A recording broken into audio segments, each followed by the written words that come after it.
Hi everyone, I think we're live, so we'll make a start. If you're new here, welcome to my channel. My name's Nicki, and I'm an author and editor and an avid reader, and I post videos here on YouTube about writing, editing, reading, as well as all the other things I love, which is why we're here today, because it's time for my end of the month wrap-up of all the TV and film I've been watching. So I've got a few things to share. I've been fairly active. I actually realised I missed a couple off of my November list because I'd swapped pages in my bullet journal because one was full. So there were two things I watched during November that I completely missed telling you about last time because I'd forgotten to turn the page. So I will mention those today as well, just to catch you up. I'm going to start off with films that I've been watching. So I haven't been to the cinema still. I actually haven't been to the cinema since July, which is really unusual for me. It's just a few things conspiring. First, I didn't have time, and then there was just nothing that jumped out at me enough that I wanted to rush to the cinema to see it. However, the new Star Wars is now out, so I will be seeing that within the next couple of weeks, so I'll talk to you about that at the end of January, tell you my thoughts. In the meantime, I have watched a few films on streaming sites, so I'm going to discuss those now. So firstly, on Netflix, I watched a Japanese movie called The Forest of Love. I've been sitting here just before starting the stream wondering how to describe this film. It's very strange. It's got a sort of... I've got to be really careful not to spoiler it. I understand it's based very loosely on some real murders that took place. And I say very loosely because I think it is very loosely. But there's essentially a few different groups of people who end up coming together. There's a trio of young guys who want to make a film. A couple of girls, one of whom is fairly outgoing, the other one is very much a shut-in. And then there's this guy, an older man, who likes to go around pretty much romancing any women he finds, seducing them, then moving on. All these people end up coming together and it turns into this huge sort of weird gore fest, if I can say that. Of people being manipulated into doing things they possibly wouldn't normally do. As I said, I don't want to say too much because I don't want to spoil it if you're going to watch. It's an incredibly long movie. It's kind of weird. At the end, you're like, what did I just watch? And yet it's somehow good at the same time. It's probably only for you if you like really avant-garde filmmaking and don't mind kind of finishing not knowing quite what you just watched. But yeah, check it out anyway if that sounds like your sort of thing. If you don't mind a lot of gore and violence and just craziness in general. Next up, I watched a couple of films on YouTube. These were both Japanese boy love movies. The first was Doushitmo Furetakunai, which is a workplace boys love. So a guy comes, starts a new job, falls in love with his boss, and there's a little bit of a drama of like, what is their relationship? When they eventually come together, is it just sex or is it going to be something more? I won't spoiler it, but I will tell you, for those who like to know this, that there is a happy ending to this one. It's not a doom and gloom ending. So if you're only watching boys love movies with happy endings, this is one you could check out. I found it quite cute and adorable. I liked the development of their relationship and the way it all played out, so definitely check it out. The other one I watched is Details of Beauty, and this is the high school setting one.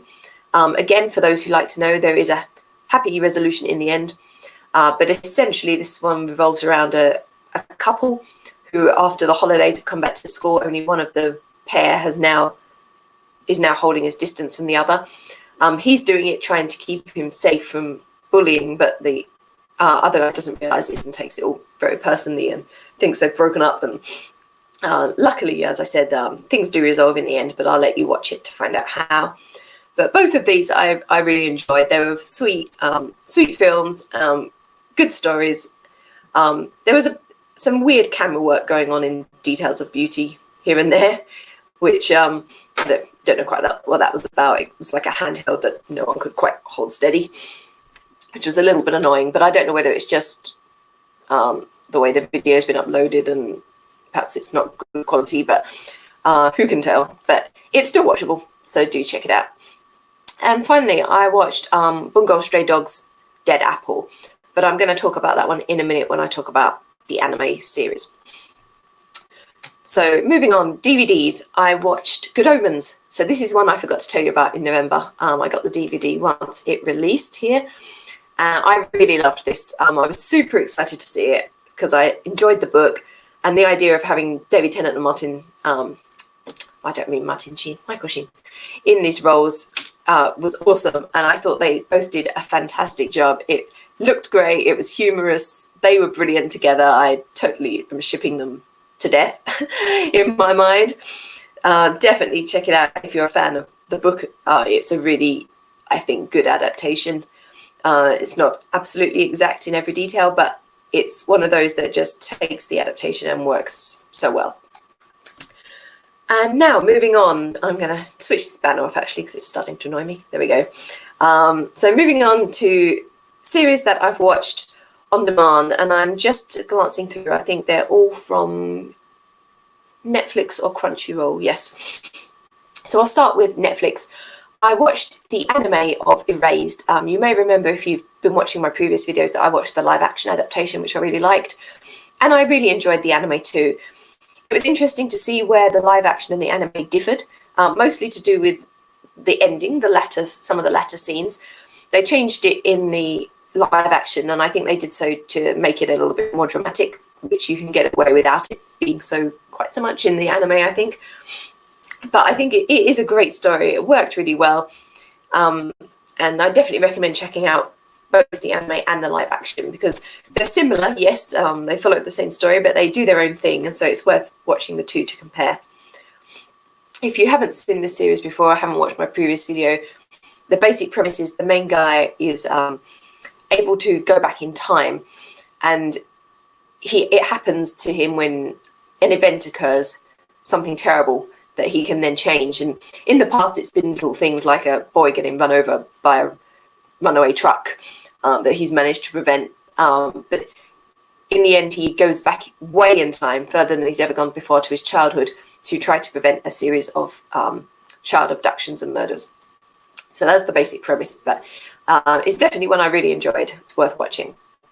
Next up, I watched Neon Genesis Evangelion and also the End of Evangelion film.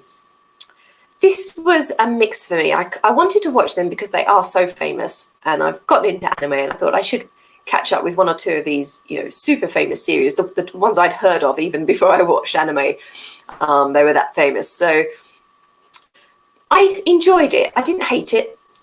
I thought the psychological aspects were super interesting once they started to kick in a bit more partway through the series. But I'm just not a huge mecha fan. So all the robot fights and things were kind of a bit so-so for me.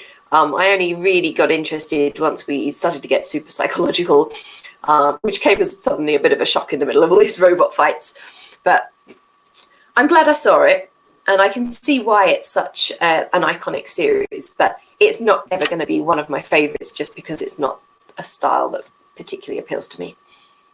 Next up, I watched Fate Apocrypha. This one I really enjoyed. Now, I believe it's based on light novels rather than manga. Correct me if I'm wrong there. There might be a manga as well, but I think it was originally light novels. And this is a really fascinating story of a battle between two groups, essentially, for control of the Holy Grail, which is a sort of magical artifact. And in order to fight, they have conjured the spirits-ish, not quite sure how to describe them, of past heroes or famous characters. So, we have appearances by like Vlad Tepes. We have Achilles. Who else do we have? Joan of Arc. So I kind of loved the concept. I thought it was a really clever idea bringing all these characters, and they've all got their own sort of skills and powers. And I liked watching the relationships between them and their masters, the people who summon them. And I definitely watch more of this story. It felt like there should be more at the end. So if they make another series, I'll definitely watch it. And I'd be interested to check out the novels, actually, because it's quite a complicated idea in some ways. And I think that the novel's probably go into a bit more detail on some aspects.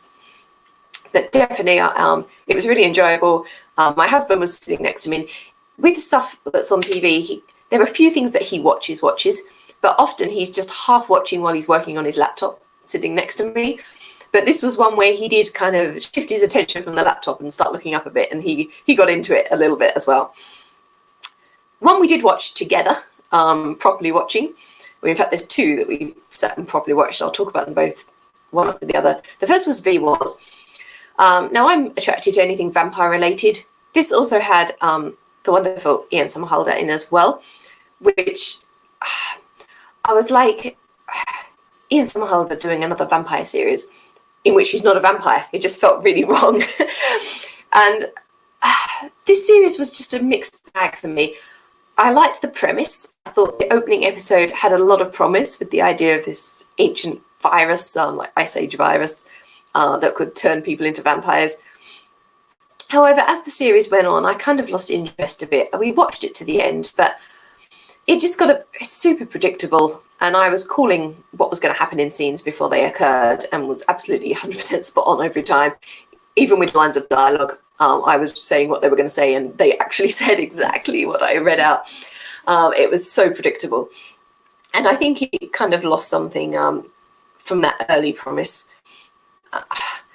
And I think there's potentially going to be a second series, but I don't know if I'd bother, honestly. Not even Ian Somerhalder could hold my attention enough to make me watch a second series, I don't think. But my husband was like, so. I think he enjoyed it a bit more than I did, but I just thought it was a bit of a wasted opportunity. There were so many cool things they could have done, and they just went for the really obvious path every time. So a bit of a letdown. And I have similar mixed feelings towards the next series I watched, which is The Witcher. Now, I haven't read the books. I haven't seen the Polish series that's around. So I came to this with absolutely no knowledge whatsoever. Absolutely, though, I do think, I keep saying absolutely a lot today, sorry. I'm a bit tired. We've had really, really hot weather here, like over 40 degrees. So I've had nights when I haven't slept very well, and I'm sitting here today at 9:30 a.m. and I'm a little bit tired and just ready for bed already. So bear with me, I'm sorry.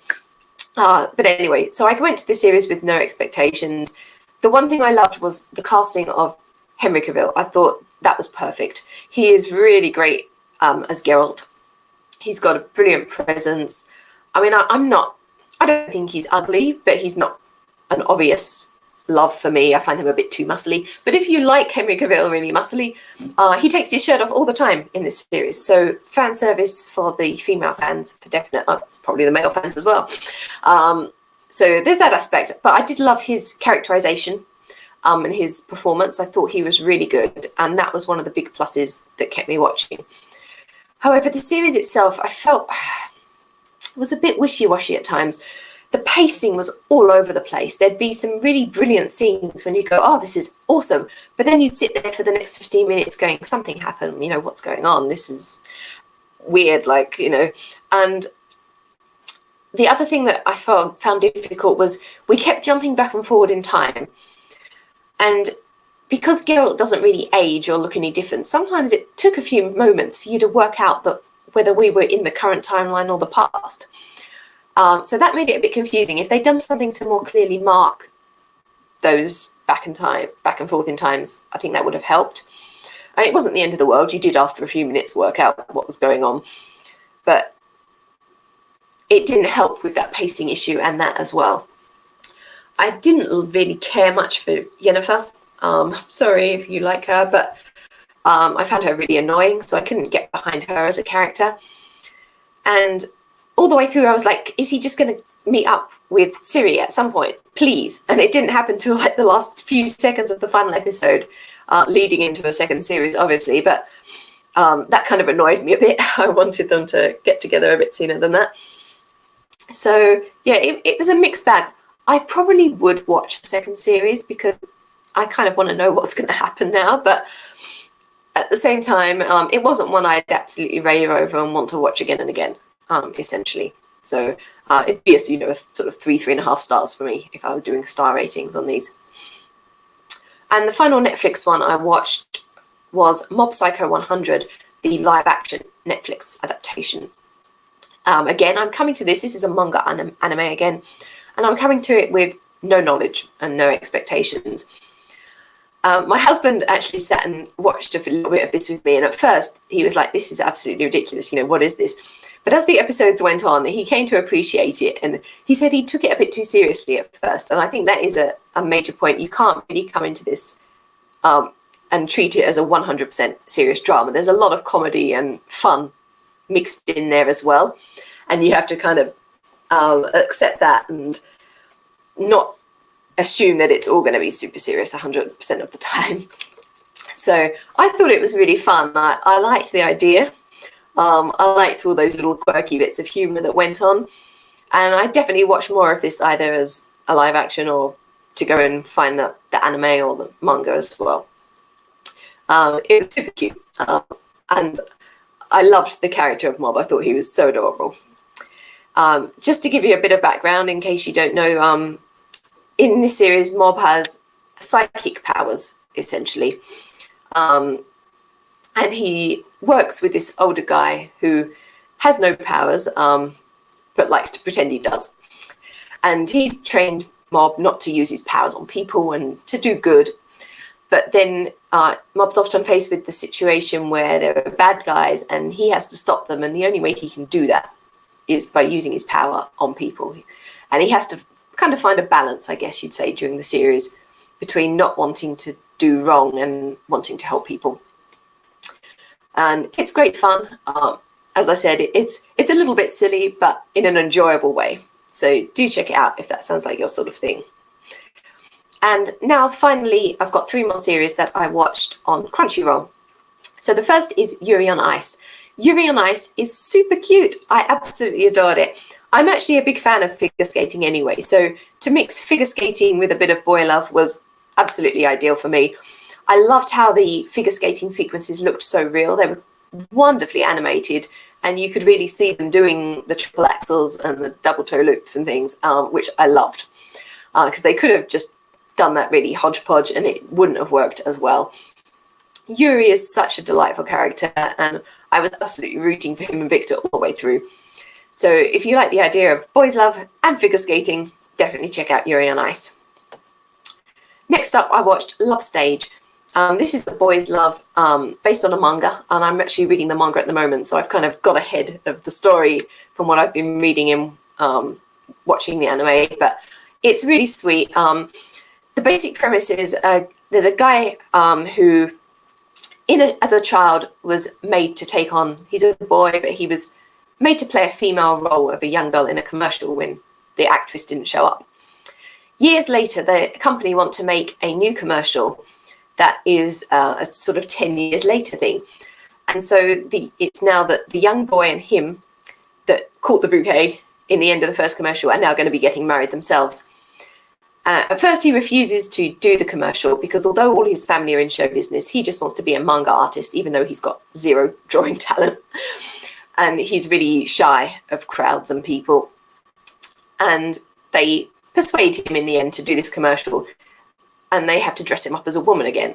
So as a woman, he meets the guy who was the young boy he acted with before, and he discovers that this guy has been in love with him all these 10 years and has been desperate to find him.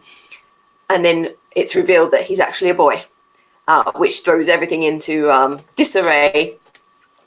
And I don't want to spoil anything, so I won't say more than that. But I will say there is a happy ending again. So if you like boys love with happy endings, check this one out. And finally, the last thing I have to talk about today is Bungou Stray Dogs. So this series, it just appealed to me when I saw the premise, because basically it's a series of characters who are all based on famous authors, both from Japan and from Western literature. And each of these characters has some kind of supernatural power or gift, as they call them, that's related sometimes loosely, sometimes less so, to one of their famous works. So in the Western side of things, we have people like F. Scott Fitzgerald and Dostoevsky appearing, although the main principal cast are Japanese authors. So it's kind of a fantasy story. There's a bit of a detective mystery element because they're all involved in, or the main group are involved in a detective agency using their special powers to help people. But there's also another shadow group, the Port Mafia, who are the bad guys. And I loved the premise, absolutely. I thought it was brilliant. And it's actually introduced me to a whole load of Japanese authors who I'd never heard of before. And I've now started to read a few of their books, and I'm really enjoying them. My favourite is Dazai. Dazai is based on a Japanese author who actually did try to commit suicide and eventually succeeded in committing double suicide with a woman. And so that's reflected in the story. And I just adore him. He's so cute. I love Dazai. So I've watched all the series now. I've watched seasons 1 through 3, plus the animated feature film, Dead Apple. And I actually just ordered myself a couple of the light novels, and I may go on and read the manga as well, because I found it so enjoyable. I just bought myself the DVDs of series 1 and 2 in the sales for Boxing Day, because I liked it so much. I'm going to want to rewatch it. So definitely check that one out. It's fantasy, but with a really cute literary twist. So if you're a fan of literary classic authors, famous authors, it's definitely one to check out. At present, I'm watching, sorry, I nearly said reading. Present, I'm watching a Korean fantasy drama called Here Psychometric, which I'm really enjoying. And I will obviously tell you all about my final thoughts on that when I finish it during January. So please join me again at the end of January when I will talk about that series, plus anything else I've been watching during the next few weeks. I'll be back in about 20 minutes to do my end of the year book wrap up. So I do hope you will all join me again then. I will close there, but I look forward to seeing you all again very soon on another stream. Bye for now, everyone.